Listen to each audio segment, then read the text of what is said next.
Então o tema do meu trabalho é sobre luto, superando a dor da perda, preparando conselheiros para o acolhimento de pessoas enlutadas. E aí você pode me perguntar, né? Hoje é um tema muito atual, falar de luto devido ao Covid. Nós estamos no mês agora, setembro, né? Que é o mês de prevenção de suicídio. Mas aí vocês podem me perguntar, né? Pastor, da onde surgiu a ideia de fazer um seminário sobre luto? Nós já pastorei igrejas há mais de 20 anos e sempre como pastor nós nos deparamos com isso, mas esse interesse pela questão do luto, da perda, se acentuou há quase 4 anos atrás, né, quando no dia 20 de outubro a minha mãe faleceu, né, 20 de outubro de 2016. E ela teve um período de câncer, não foi uma morte repentina. Surgiu com a notícia do câncer, os tratamentos. E eu lembro que eu já lidei com vários casos, mas eu nunca tinha lidado com algum tão de perto, participando das sessões de quimioterapia. E foi um período assim, o mais difícil, o melhor período, porque eu nunca tinha tido uma vivência tão forte com uma pessoa que enfrentava a morte de uma forma tão natural.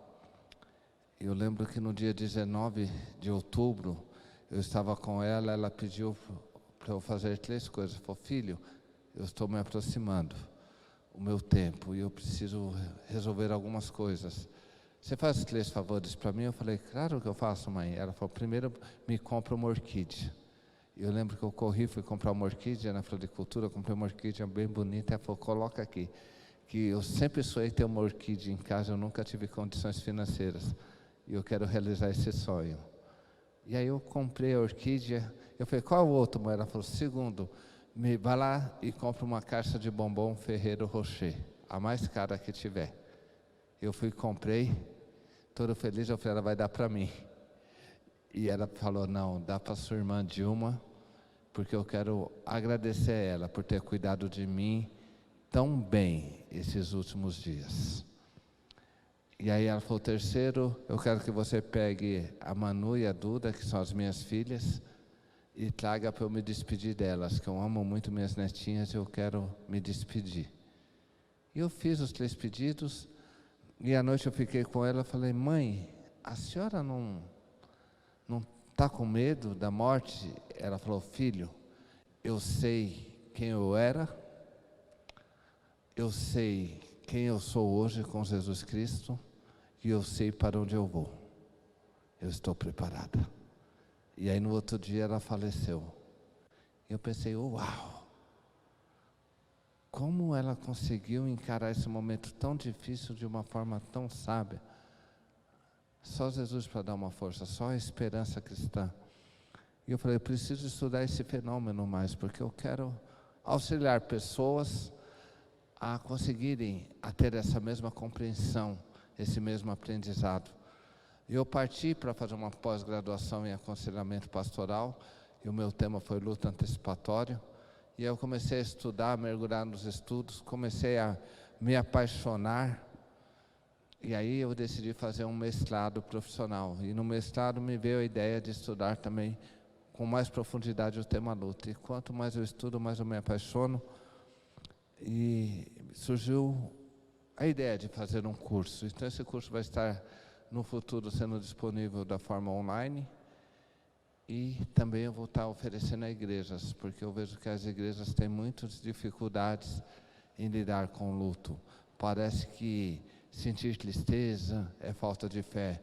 Muitas vezes a gente não consegue, de uma forma racional, vivenciar o luto. As pessoas, você não pode sofrer, você não pode chorar, porque você tem fé em Deus, porque ela está com Jesus. Mas quando nós começamos a estudar a questão da morte e do luto, nós vemos uma complexidade tão grande de fatores, que aí nós vamos tentar, né, no decorrer dessas 4 aulas, estar explanando para vocês, e vamos estar juntos, mergulhando nesse estudo tão profundo. Nós vamos estar começando a falar um pouco sobre a morte, que é o nosso primeiro tema, né, o nosso primeiro Claro que a gente vai usar um versículo bíblico como base, 1 Coríntios 15, 54 a 58, que diz assim: e quando esse corpo corruptível se revestir da incorruptibilidade, o que é imortal se revestir de imortalidade. Então se cumprirá a palavra que está escrita: tragada foi a morte pela vida. Onde está, ó morte, a sua vitória? Onde está, ó morte, o seu aguilhão? O aguilhão da morte é o pecado, e a força do pecado é a lei.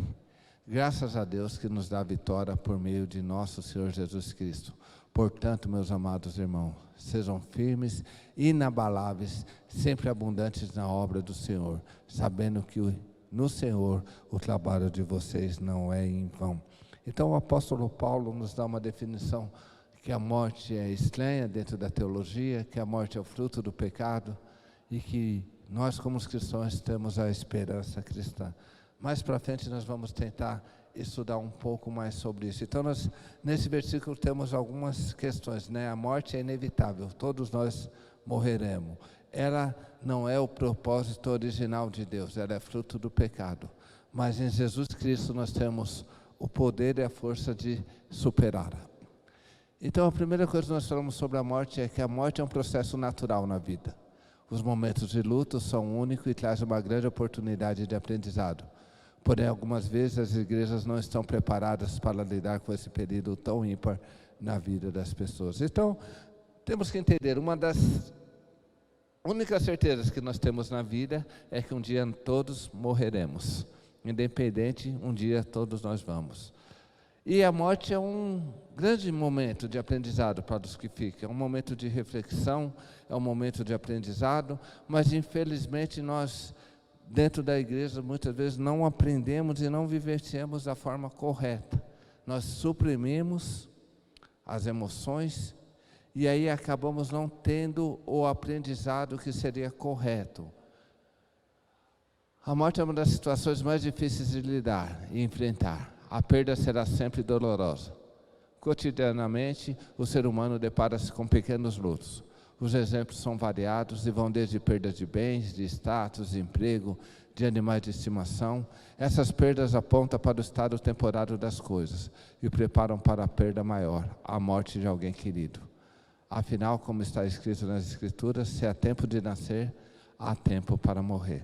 Então nós vamos entender que a morte é natural e nós vamos sempre lidar desde a infância com perda. Vai desde aquele animalzinho de estimação que nós amávamos, desde quando nós perdemos um emprego, perdemos um carro. Toda perda vai gerar dor, né? Então a morte está relacionada à perda. E toda perda gerará uma dor em nossas emoções. E todas elas vão apontar para algo maior, que é a morte, que sem dúvida nenhuma é a maior perda que um ser humano pode ter.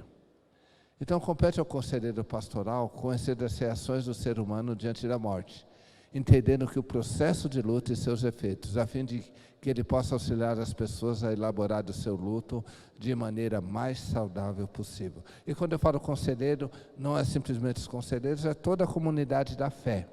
Então nós devemos entender que esse processo é muito doloroso, é difícil, e que cada ser humano vai reagir de uma forma com a morte.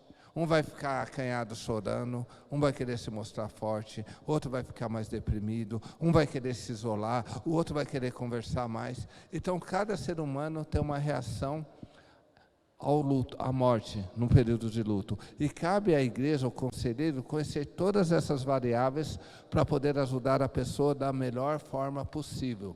E por que a gente fala da maneira mais saudável possível? Porque é impossível a pessoa passar por um luto de alguém querido e não sofrer.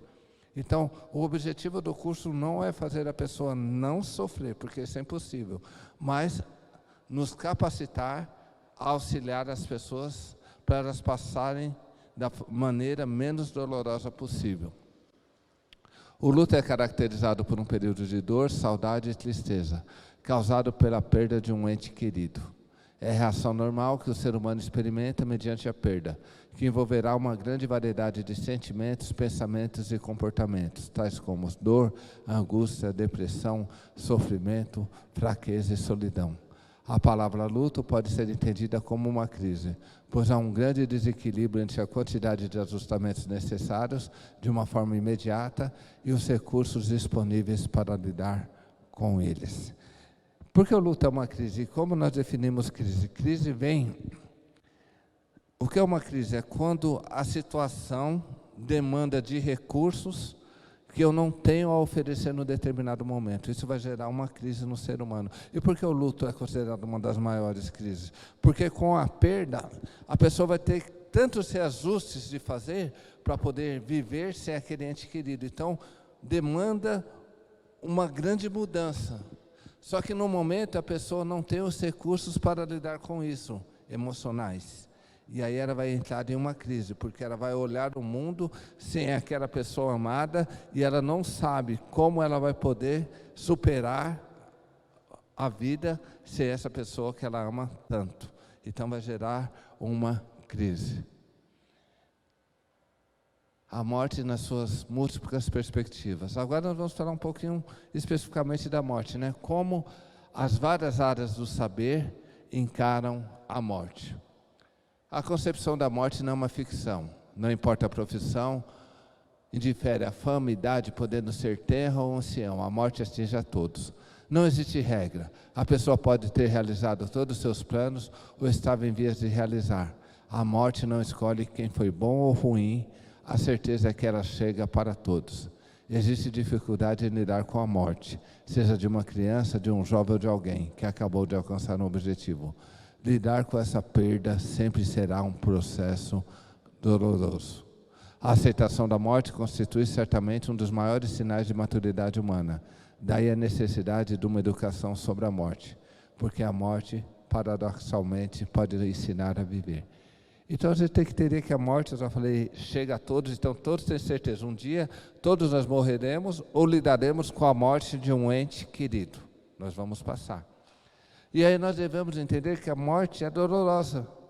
Até quando nós passamos na rua e vemos um animal morto, quando nós deparamos com a figura de qualquer coisa que morre, o nosso coração dói, porque nós não fomos feitos para a morte. E aí nós devemos entender a educação para como lidar com ela, para aprender a viver da melhor forma possível. Então a morte, né, por isso que é um paradoxo, ela nos ensina a viver, porque quanto melhor eu compreender os processos da morte, eu vou viver melhor. O ser humano é um ser pensante e racional. Essa condição permite a ele fazer reflexões e projeções sobre o seu futuro. Diante disso, a ciência pode afirmar que somente o ser humano, dentre todos os seres vivos, tem a consciência da sua morte. Essa característica remete à assimilação de um problema mais complexo, o qual acompanha a preocupação humana desde o seu princípio, a partir da certeza da sua finitude. O ser humano estabelece uma relação conflituosa diante da morte, no que diz respeito ao enfrentamento da morte. Existe um ponto em comum entre as mais variadas culturas, a certeza que a morte de um membro querido provoca medo e transformações profundas nas estruturas físicas, psíquicas e sociais do ser humano. Fonseca diz isso. Então nós devemos entender isso, né? Porque só o homem sofre tanto, porque nós somos o único ser pensante. Então nós conseguimos pensar, racionalizar sobre a morte.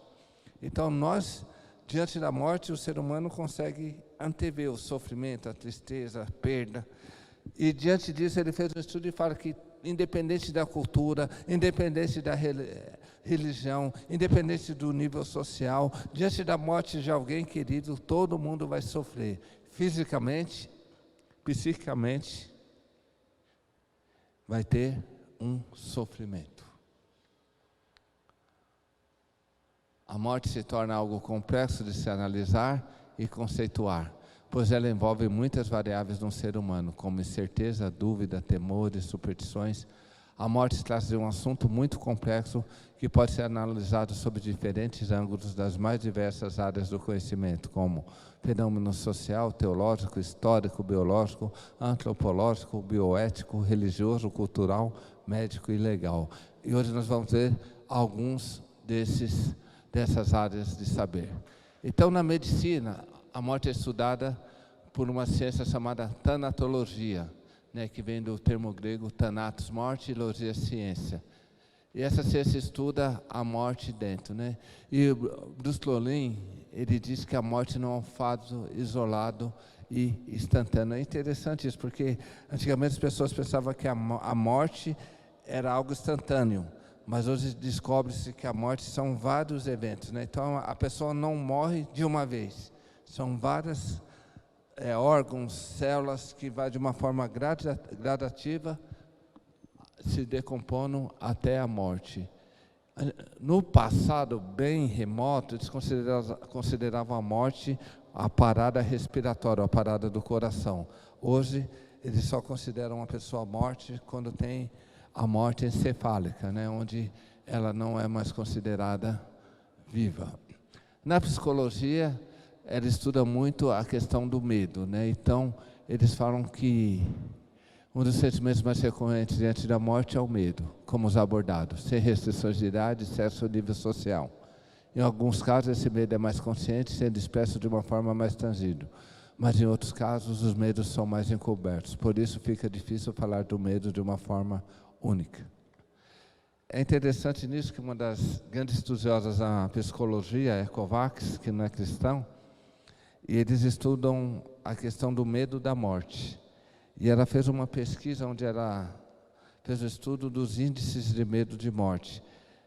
E a conclusão da sua pesquisa era que pessoas que tinham um grande nível de fé,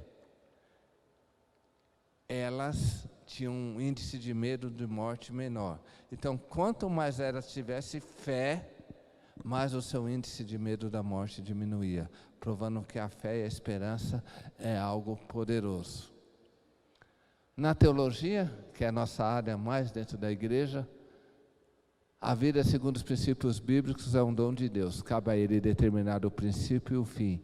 Em sua sabedoria, Deus decidiu que não estenderia a nós os benefícios da sua obra redentora em Cristo de uma só vez. Sendo assim, a morte é um desfecho da vida. Ela nos alcança como consequência de viver num mundo caído, onde as consequências do pecado não foram eliminadas completamente. Então, dentro da teologia, nós acreditamos que a morte é um dom de Deus, e somente Deus tem o direito de dar e tirar, e Ele determina o início e o fim.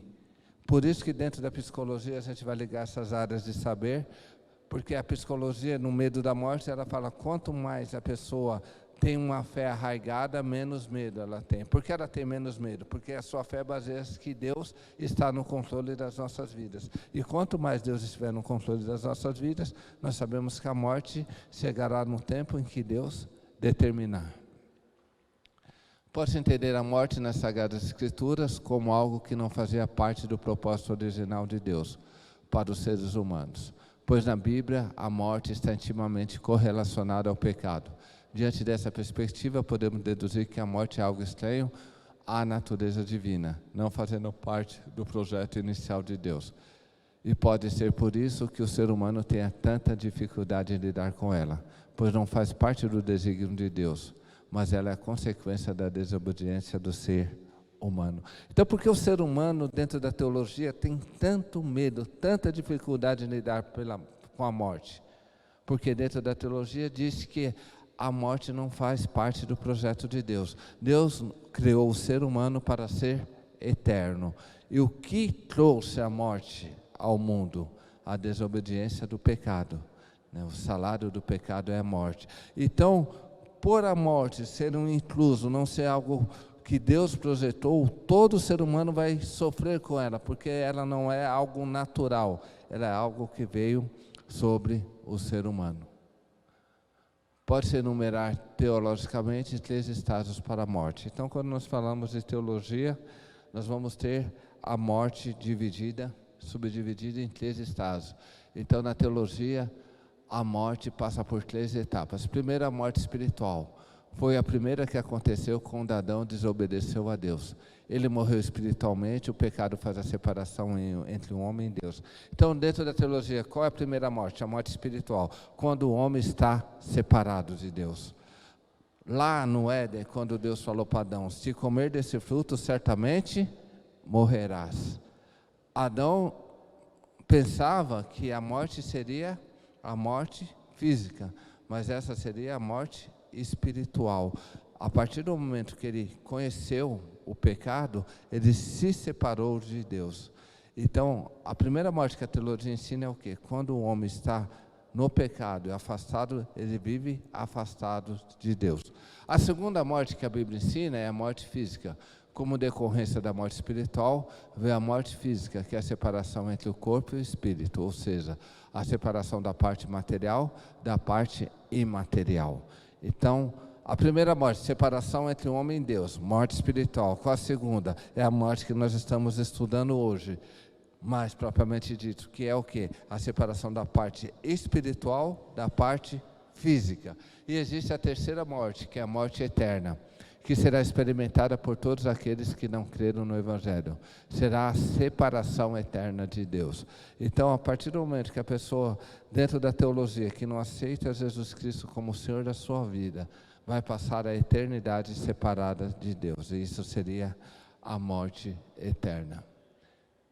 E dentro da filosofia, existem vários pensadores, mas eu decidi estudar um pouco sobre Sócrates. E Sócrates foi um dos grandes homens que pensou e discutiu quanto à morte. Ele foi penalizado por suas ideias e ele foi condenado à morte. E enquanto ele esperava a sua sentença, Sócrates começou a falar muito sobre a morte. Então, a sua atitude diante da morte foi uma atitude filosófica, porque se ocupou em compreender o seu sentido. Então, uma vez condenado com a morte, Sócrates começou a pensar e buscar qual seria o sentido da morte. Mas também foi uma atitude pedagógica, porque ele ensinou a agir com sabedoria nos momentos de lutas e dores, porque não abriu mão dos seus ideais que acreditava. Então, além de pensar e filosofar sobre a morte, ele também deixou ensinos grandiosos para a morte. Ele tinha fortes convicções com que vida sem exame não é digna de um ser humano. Então, ele acreditava que o homem tinha que examinar a sua vida e entender o que ele faz com a sua vida, porque quando chegar o momento da morte, o grande legado dele é o que ele fez enquanto vivo, afirmando que a vida que não é pensada, é questionada, não merece ser vivida. Isso demonstra o pensamento dele. Então ele entendia que a vida era uma busca de conhecimento, uma busca de experimentar, e se a pessoa não, durante a sua vida, não aproveitasse esse tempo, essa oportunidade, essa vida não seria uma vida digna de ser vivida. Sócrates não temia a morte porque entendia que ela não era o fim da existência humana.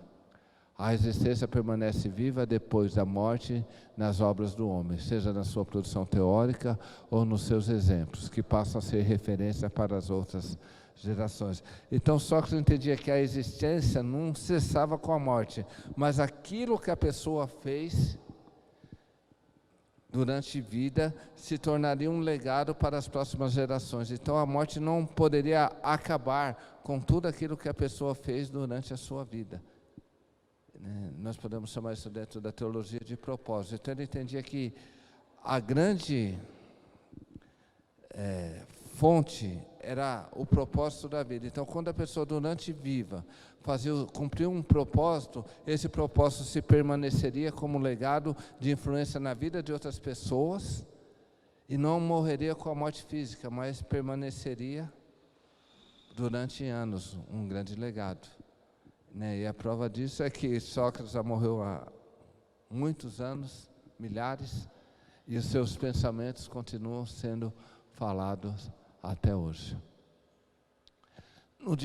No direito, a morte é dividida também em 3 áreas de estudo.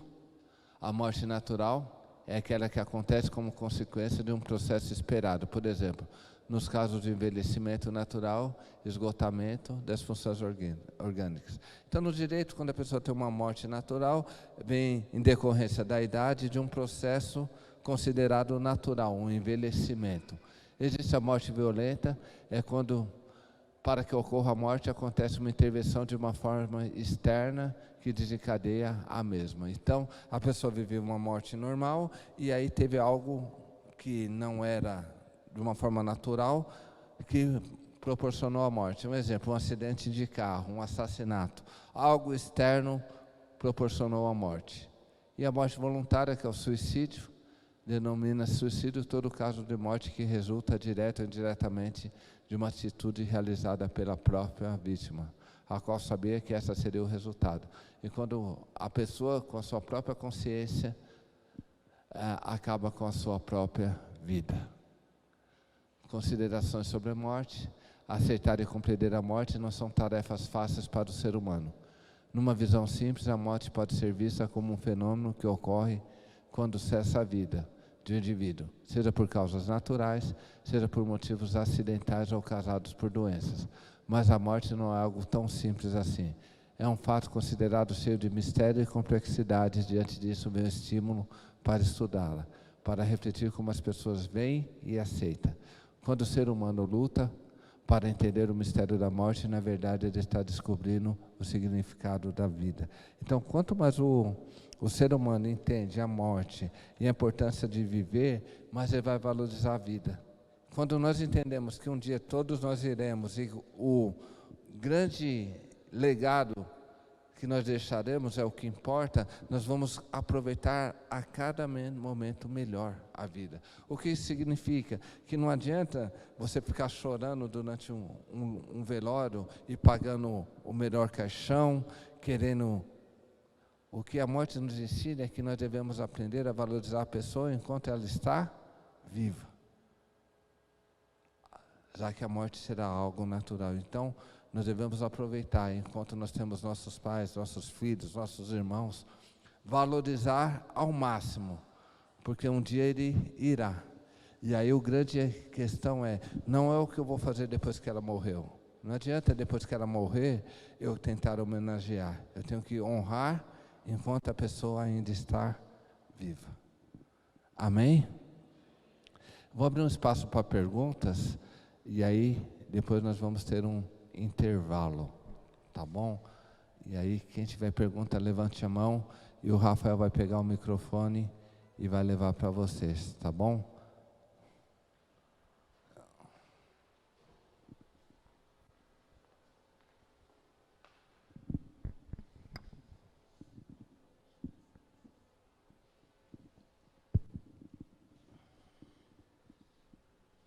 Diante do estudo que o senhor está fazendo, tem um tempo determinado para que as pessoas possam chorar esse luto?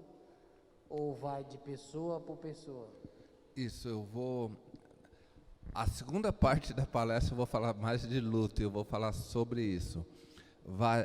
Varia muito, então vai depender de vários fatores. Então, pode ser de 6 meses a 2, 3 anos, né? Aí o luto vai... Eu vou só dar uma introdução, mas a gente vai falar muito... Depende da morte, depende do grau que eu tenho com a pessoa, então vai depender muito. Vou dar um exemplo. A morte de um tio que mora em outro estado vai ser o processo de luto mais fácil do que com o meu pai que mora comigo.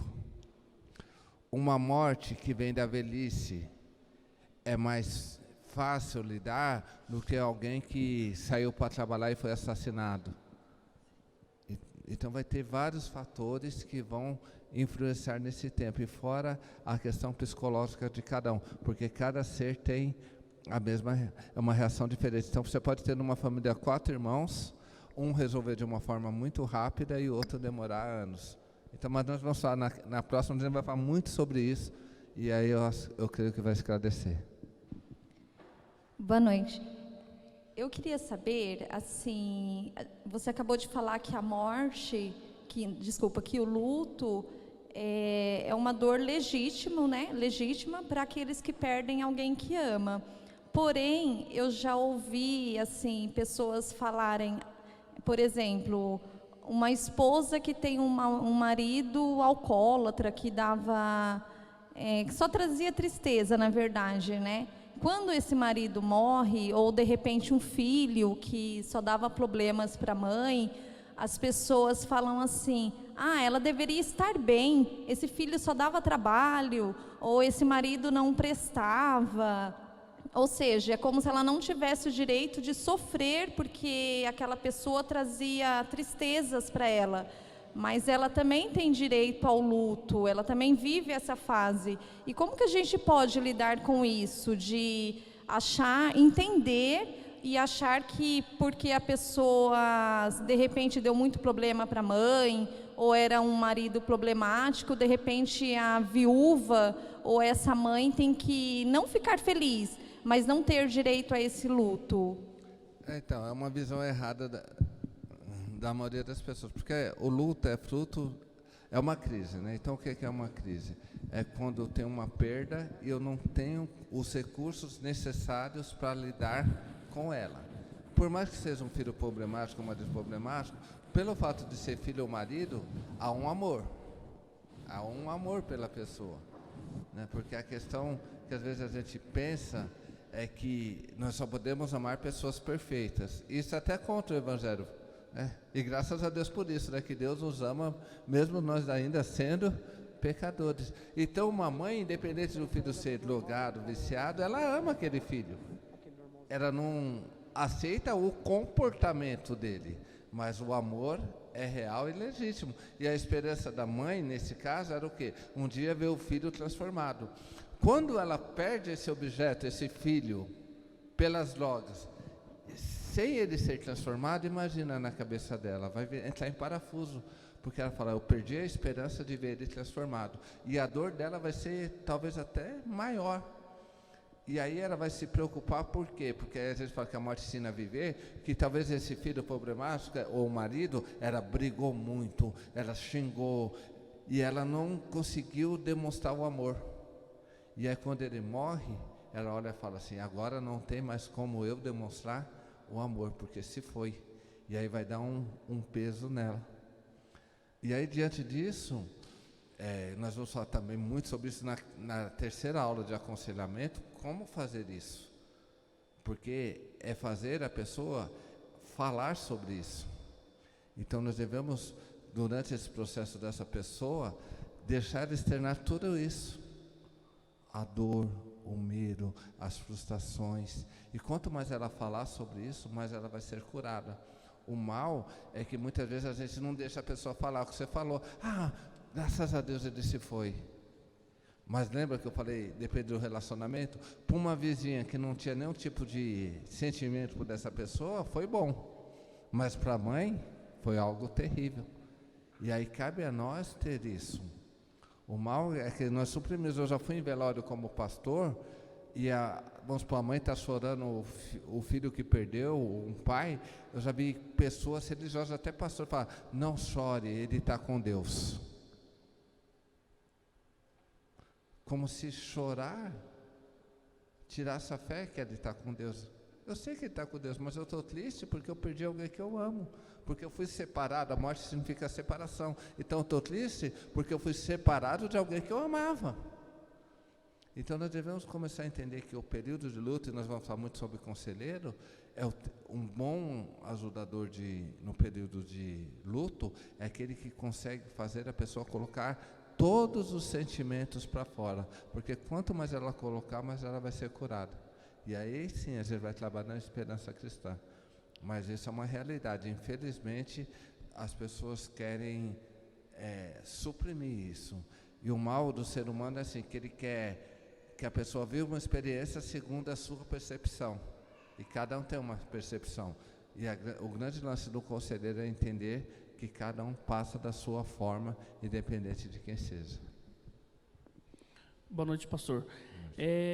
Pastor, uma pergunta. Como levar um conforto de um luto para uma mãe que perdeu uma filha para alguém que se dizia de uma igreja? Como ajuda uma pessoa nesse caso? Vocês estão tudo antecipando. Isso vai ser a minha última aula que eu vou falar sobre isso, né? Formas práticas de ajudar. Mas as bases são essas. Muito amor. Se aproximar com amor, dar suporte, uma escuta amorosa, que vai ser ouvir ela externar tudo, ela entender, levar ela a entender que assim, não é porque a pessoa estava na igreja ou era religiosa, ela era uma pessoa de Deus, isso não era o propósito de Deus, que é uma culpa inerente ao ser humano, e estar junto. Mas isso, depois ele vai falar muito sobre esses processos, e vai entrar o que eu falei na primeira pergunta. Isso, Hurden, que é um grande pesquisador, ele fala fatores mediadores de luto. Então ele vai falar assim, que a causa da morte, ou as circunstâncias, ou o relacionamento, vai prejudicar a elaboração do luto. Então, assim, quanto essas causas forem mais graves, mais difícil é o processo de luto. E aí o conselheiro vai ter que ter mais sabedoria para lidar com essa pessoa. Boa noite, pastor. Eu tenho uma amiga que foi assassinada aos 29 anos, e já se passaram 4 anos, e a mãe, os pais, não aceitam, choram, continuam revoltados com a situação. E eu já ouvi muitas pessoas falar, mas você não pode mais chorar, você não pode mais sofrer, já se passou 4 anos, você tem que ter amor e fé em Deus, né? Você demonstra falta de confiança quando você chora, quando você lamenta a morte da sua filha. Ela está em um bom lugar, você tem que se conformar com isso. No caso, isso seria falta de confiança, ela estar até agora chorando pela morte da filha? Não, na verdade isso a gente chama de luto não elaborado. Geralmente um luto é 3 anos, 4. Não que o choro vai ser sempre, porque nós, seres humanos, temos a parte emocional. Vou dar um exemplo aqui, você que é mulher. Se você começar a falar do nascimento do seu filho, o que você faz? Você chora. Se você falar do seu casamento, você chora, porque quando você lembra deles, as emoções voltam. Então, tudo que é significativo na nossa vida, quando nós tocamos no assunto, a emoção virá. Então, como a gente vê se o luto é patológico, chama o luto patológico aqui, é um luto não resolvido, que já se torna uma doença. Se só quando a pessoa fala, ela chora, só quando é o assunto, não pode ser tão grave, apesar de ter que estudar o caso. Agora, se ela vive em luta após 4 anos, ela continua só chorando, direto, sem parar, isso pode ser 2 agravantes. O primeiro, na questão, ela não vivenciou o luto da forma correta quando aconteceu, não teve um acompanhamento, não conseguiu, porque quando você perde um filho assassinado, é um dos mediadores que agravam esse índice, então é mais difícil ela elaborar o luto, ou em alguns casos ela vai ter que ser o correto é ter um acompanhamento do psicólogo, para que ela possa ter um tratamento. Em alguns casos, não só a fé cristã vai ajudar, mas ela precisa de um apoio, para que ela possa, de um profissional da saúde que vai ajudar ela a resolver isso. Então, assim, quando eu terminar a palestra, vocês vão ter várias ferramentas. E aí vocês vão começar a entender isso, que tem essas curiosidades, vocês vão começar, eu entendi, é por isso que ela não resolve, é desse jeito. Mas tem casos que a gente vai olhar como pessoas cristãs e vai falar, isso está fora da nossa área de conhecimento, precisa de um psicólogo. Ou você vai falar, não, peraí, ela não conseguiu resolver, eu vou ajudá-la a resolver. Porque talvez, quando ela perdeu, e era por ser cristã, é aquilo que eu falei no começo, não chora, tenha fé, ela está com Deus. Aí a pessoa reprimiu aquele sentimento. Só que se ela reprimiu esse sentimento, uma hora ele vai sair para fora. Um exemplo natural, né? Você está com uma dor no corpo, e aí você, em vez de procurar um médico e saber a causa da dor, você começa a tomar analgésico, aspirina. Você está resolvendo a dor, mas o que está causando a dor continua lá. E aí, se você não procurar o médico, vai tomando. Um dia a dor vai se tornar insuportável, porque ela não foi curada, ela simplesmente foi suprimida. Na questão do luto, geralmente acontece muito disso. As pessoas não vivenciam o luto e suprimem. Só que se não for curado, uma hora vai aflorar de uma forma mais forte. Então ela com certeza vai precisar, primeiramente, ter uma conversa assim, com um conselheiro cristão bem experiente, para entender isso. E talvez o conselheiro vai poder falar assim, realmente vamos ajudar a elaborar o luto. Ou senão ele vai ter que falar, querido, é bom você procurar um profissional da saúde, que você precisa externar. Mas com certeza esse luto não foi resolvido. Pastor, boa noite. E para aquelas pessoas que quando perdem alguém, se apegam a algum objeto, alguma coisa que ficou da pessoa, por exemplo, ao quarto do filho, mantém o quarto do filho intacto, ou perdeu alguém de acidente de moto e guarda a motocicleta e se apega àquilo. É saudável isso? É natural? Como que o senhor vê isso? Então, o Freud falava muito disso, né, da questão do objeto de perda, que é um sofrimento terrível. No início, pode se compreender isso. Então, morreu nos primeiros meses. A pessoa pode querer ter um apego, né, por aquilo, porque aquilo faz lembrar da pessoa perdida. Então, no início, pode haver isso, com sabedoria. Mas, passando um tempo, não. É que você não vai suprimir tudo, foto, você vai ter. Mas, quanto mais você mantém entre aspas, um santuário, o sofrimento vai ser maior. Então, perdeu um filho. Se você deixar o quarto do filho montadinho lá, toda vez que você passar por aquele quarto, você vai sofrer. E aí você não vai conseguir elaborar o luto. Você não vai conseguir, depois a gente vai falar dos estágios também, na segunda parte. Um dos estágios do luto é a negação. A pessoa não quer acreditar que perdeu. E muitas vezes esse apego a manter é negar. É falar assim, não perdi, o quarto dele está aqui, ele continua vivo. Ela não quer encarar que perdeu.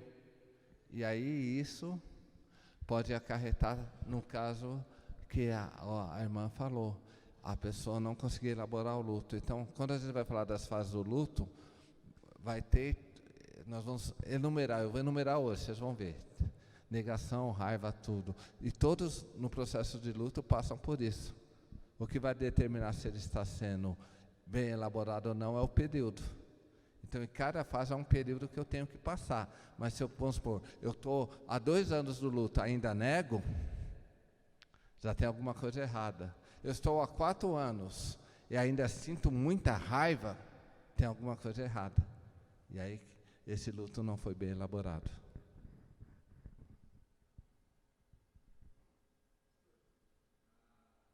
dos Santos, no Facebook, está fazendo uma pergunta. Morte gradativa, a pessoa, independente dela sendo cristã ou não, a chegada da morte pode ser sentida?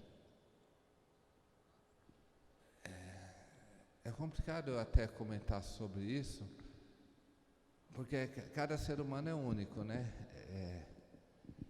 Quando eu falei de Sócrates é interessante, né? Ele fala assim, por que tanto medo da morte, se ninguém voltou lá para falar como que é? Então, por que as pessoas temem tão a morte, se ninguém sabe como que é? Na filosofia. Eu comecei falando um exemplo da minha mãe, né? Que ela pressentiu a sua própria morte. Então, qual a experiência da minha mãe foi? Agora eu não posso, Juliana, fazer disso um padrão. Então, não tem como saber se a pessoa, nos últimos momentos, tem ou não consciência que a morte está se achegando. No caso da minha mãe, ela tinha, porque ela tinha um câncer terminal, estava tomando morfina, já virou metástase, então ela já estava se preparando para esse momento. Eu não sei se uma pessoa que foi assassinada, ela tem essa percepção. Então, assim, se eu falar, eu vou estar fugindo do que... eu vou jogar hipótese, não seria estudo. Mas aí eu não tenho como responder. Amém? Bom, nós vamos encerrar essa primeira parte